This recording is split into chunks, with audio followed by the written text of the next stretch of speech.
This is He Knows His Sport, bringing you that heat and that fire. We already see what's going on, man. Y'all folks need to get the blinders off of your eyes, man. Y'all saw Errol Spence in that last interview that he did with ES News, and I don't know who this dude was, whatever, the one that had the yuck mouth. Whatever his name was, man. He just looked like an overgrown yuck mouth. That's what he is. Anyways, what did Errol Spence say, man? They trying to see here, and now they trying to make it seem like because I'm fighting the little guy, you know what I'm saying? They trying to have built-in excuses. Why they got to make excuses because of the guy that I fight? Why they not giving me credit when I beat this dude? Errol Spence is going to get the credit, okay? You know why he's going to get the credit? Because we have a whole bunch of Mikey Garcia fanboys on YouTube, and we got a whole bunch of Mikey Garcia fanboys on my comment base that are sitting here and saying that Mikey Garcia is what?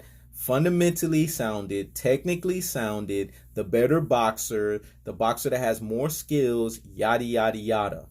If you guys say that, and you're consistent about saying that nonsense, then you need to consistently give Errol Spence his credit when come March 16, he man down, flatline, Hulk, smash, strap season. And there are no two ways around that. Via what? 5th round TKO stoppage and book that damn thing. When he does that, he gets his credit. And I'm going to be right there to put the foots on everyone's necks who sat there and didn't give Errol Spence his true and proper credit that he deserves. Errol Spence is the truth, man. We know what time it is. Come March 16, he's coming with that levying onslaught of tactical aggression, technical punching placement, and body snatching work. And he also is coming with some degree of boxing skills. Because you heard it straight from his mouth. I didn't say it, he said it. Look, I have to show a little bit more from the tool yard or the tool shed. I'm going to bring a little bit more tools out. Because this guy right here thinks that he's the superior boxer. I got pedigree, baby. And anyone that knows what pedigree is, if you are a true person, you got the true boxing eye test like I do, you understand there's levels to this stuff. And what he's talking about is boxing 101, boxing fundamentals, boxing IQs, and he's talking about skills to pay the bills. Because what people don't understand is Errol Spence is not just a front foot fighter. Errol Spence has fought off of the back foot. Go look at the Kell Brook fight. Errol Spence did some back foot fighting there. Especially in the earlier onset of the fight, because Kell Brook was the stronger fighter in the first 6 rounds. So Errol Spence fought off of his back foot quite a bit in those first 6 rounds until he was able to get the timing down on Kell Brook. I'm trying to give y'all comprehension, man. I'm trying to give y'all the $1 million game, but y'all ain't hearing me out here in these boxing streets. That's what Errol Spence did. He fought off the back foot for the first 6 rounds in that fight. Then once he got the timing down, he was like, okay, now it's time to switch it from the back foot of tactical aggression. Don't be defensive with the tactical aggression. Now it's time to switch it up to front foot and let's do the offensive version of tactical aggression. Because you can have defense by parrying punches, man. Remember I told you guys what parrying punches is for those who don't understand what it is. It's catching punches with your hands. Errol Spence doesn't move his head because that's how he operates when he's operating defensively. He also uses lateral movement, man. That's his other mechanism of defense. That's his built-in defense on top of the parry punching defense. The lateral movement. Moving your feet is defense. Floyd Mayweather has shown this as a defensive wizard because he moves off of his foot like nobody's business. He's second to none in that regard. Terrence Crawford is a damn close version of that variation because Terrence Crawford moves off his foot pretty well. That's why Terrence Crawford is a hard puzzle to figure out. But Errol Spence does that, man. But he does it in a lateral version. He comes in and out. He steps in and out. He does it laterally. You know what I'm saying? It's not a north and south. It's more of an east and west type of thing with him. That's how he operates. And if you're watching, you could see that. That's how he disrupts people's timing. Because every time he steps out, when he steps back in, he throws a different punch. Whoosh. Y'all didn't hear what I just said, man. When he steps out and he steps back in, he throws a different punch. He does not give you the same punch. So, for instance, if he throws a jab, the next time he steps in, it's a double jab. If he steps out, when he steps in, he's throwing a sweeping hook. When he steps back out, then when he steps back in, if he sees the opening, he's going for the uppercut. Then when he steps back out and he steps back in, he's either throwing a left or right hand lead. You're getting different looks, man. And Mikey Garcia is a guy that loves to be in the distance. He loves to do that countering stuff all night. That's how he operates. He does not like close quarters, man. He does not like dirty style of fighting. And see, what people need to understand about dirty style of fighting, we're not talking about some MMA shit when we talk about boxing. We're talking about guys that know how to use guerrilla warfare tactics, meaning they can get into close quarters and they can do things to disrupt you. They can throw punches, you know what I'm saying, that can disrupt you. That's what guerrilla warfare tactics is in boxing, man. It's really just throwing these punches that you're not seeing from angles that you can't comprehend. Not awkward bullshit like Manny Pacquiao's throwing. Because these people understand, like the Andre Wards of the world and the Errol Spencers of the world, that we have to place these punches the right way. But when we do it in a guerrilla dirty style. We go in there and we make this person uncomfortable. We make life uncomfortable for them. Like Andre Ward did with Sergey Kovalev. That's what Errol Spence is going to do with Mikey Garcia. That's why Mikey Garcia is thinking in the back of his mind, oh, Errol Spence is going to be dirty. And he's trying to already tell the refs that, no, he ain't going to be dirty. Errol Spence, go look at any of his fights. When have you ever seen him fought dirty? So I'm going to debunk that misnomer. But Errol Spence uses these guerrilla warfare tactics. Y'all don't understand, man. Only the real G's out here in these boxing streets understand what I'm saying. See, every time I talk, I keep peeling the layers. So when people say, man, you just sit here and you just run your mouth, you don't talk, I'm always giving you guys a new lesson. And that's why I understand. This is why I say these people are Rudy Poo and Plum Brain Mikey Garcia fanboys. Because if they're not hearing what I'm saying, then it's clear that they're not at the levels to understand it. Those who are true boxing connoisseurs and boxing purists, they understand the levels of what I'm saying. Errol Spence has so much built-in defense, it's not even funny, man. This is why he walks out of a fight like a pretty boy Floyd Mayweather or Money Mayweather. No grays on his face. You think that just happens because he's a come-forward fighter? You heard what he said in that press conference. This ain't no fucking Margarito, man. This ain't no damn Manny Pacquiao shit where I'm just going to come in and just throw punches and so many different angles and I don't got no defense. No, I'm coming in there tactically. I'm coming in there strategically. I'm coming in there with a game plan. And the question is, do you have what it takes to offset that game plan? And when I look at Mikey Garcia, there's no special effects up and down with this cat. There's nothing about him that tells me that he has the game plan. Because in order for you to get Errol Spence uncomfortable, you have to have respectable pop. I'm going to say that again.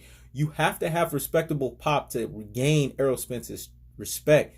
Mikey don't got that shit, man. Not at no damn 147. He's never fought at 147 pounds. So this fight is going to say, there's a lot of questions that have to be answered. First of all, what is his pop at 147? Secondly, he's fighting the biggest and most behemoth and mammoth dude at 147, who's technically probably going to outweigh his ass by 20 pounds. And see, when I told y'all that, y'all sat here and told me, oh, Errol Spence going to be, technically 157. Fuck out of here, man. Y'all don't know shit. Even Mikey Garcia admitted that. See, I'm always telling the truth. I'm a truth teller, man. I'm not one of these opinionated fashion bullshitters out here. I said Errol Spence going to be outweighing this motherfucker by 20 pounds. And that right there is not going to be an advantage for Mikey Garcia. Because now Errol Spence is going to have all his full power to throw that levying onslaught of tactical aggression, technical punching placement, and body snatching work, man. Mikey Garcia is not going to be able to stand. It's a punishment style. Y'all didn't hear what I just said. This is what I call a punishment style, man. Because he punishes you with it. This is why he keeps going back to the drawing board. And like me, you see how with this anthology series, I keep running it back and I keep running it back and I keep running it back and I keep the foot on the necks on you fools. That's the same thing with Errol Spence and his punishment style. He keeps running it back because he understands that style is going to wear your ass down eventually. This is why I got him stopping Mikey Garcia. Because Errol Spence has fought bigger fighters. Leonard Bundu, man. Yeah, he was 40 years old, but Leonard Bundu was no easy cakewalk. Look at the work he gave Keith Thurman, man. A lot of people underrate Leonard Bundu, man. Leonard Bundu is not no easy puzzle. He's a good step-up fight for a lot of fighters before they start really fighting the fighters that they need to fight. That's why Keith Thurman fought him, you dodo heads. That's why Errol Spence fought him, you dodo heads. And look at the difference between Keith Thurman, who supposedly is the strongest guy in the welterweight division, right? And look at Errol Spence. Look at the difference on that punishment style. He got Leonard Bundu's ass out of there. Because that punishment style is a no-joke style. And people have to see the truth of the fact of the matter of what I'm talking about here, man. Mikey Garcia has no freaking chance in this fight, man. I'm telling people that. And I don't see why they don't see that, man.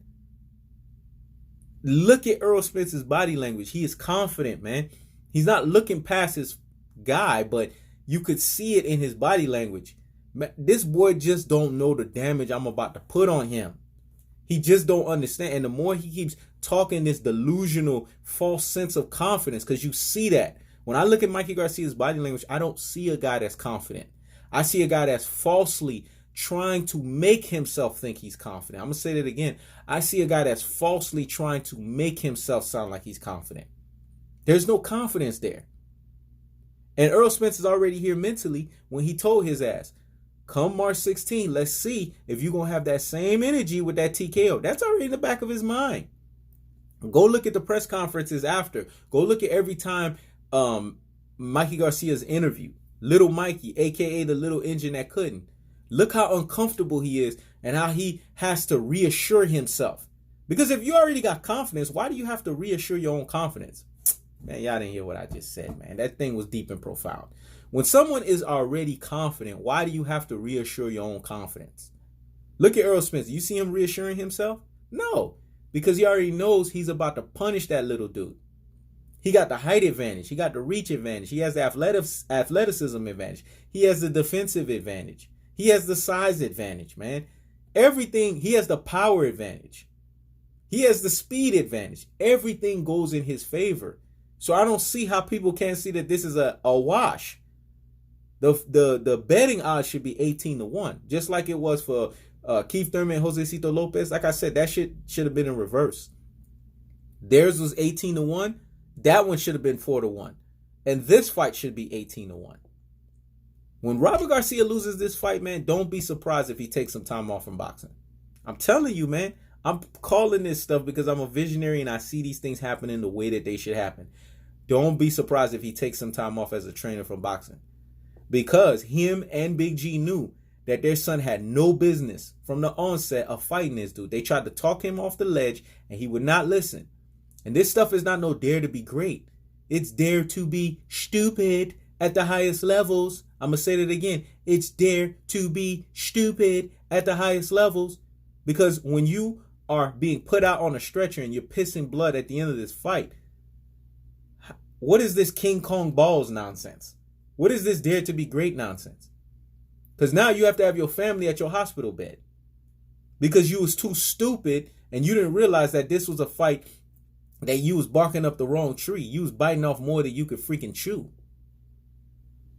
Your mouth was writing a check that your ass can't cash. That's what's going to happen come March 16th, man. And y'all got to see it for what it is. There's no, and when I say no, there is no chance and no imaginative thought that Mikey Garcia wins this fight. He is outmatched in every category.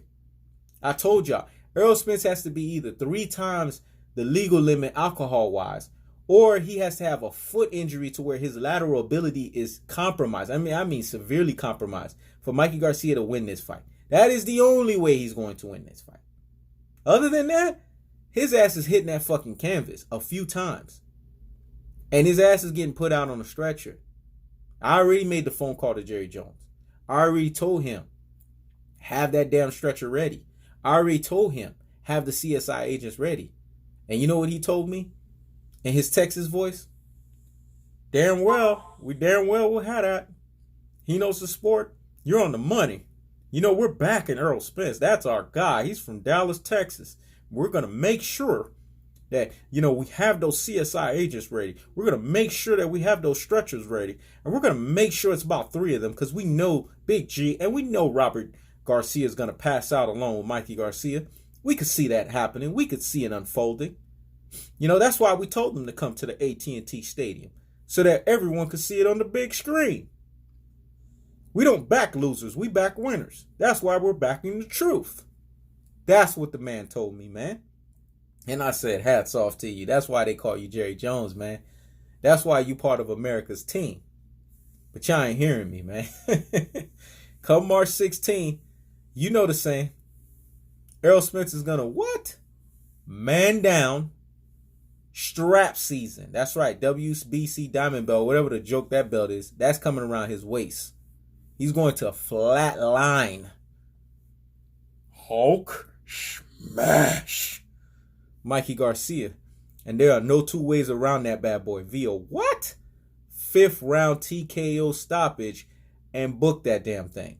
And just make sure post-fight March 16, y'all come back on my page and put respect on my name. Via what? Concession, defeat, comment, subscription, like, and share with others.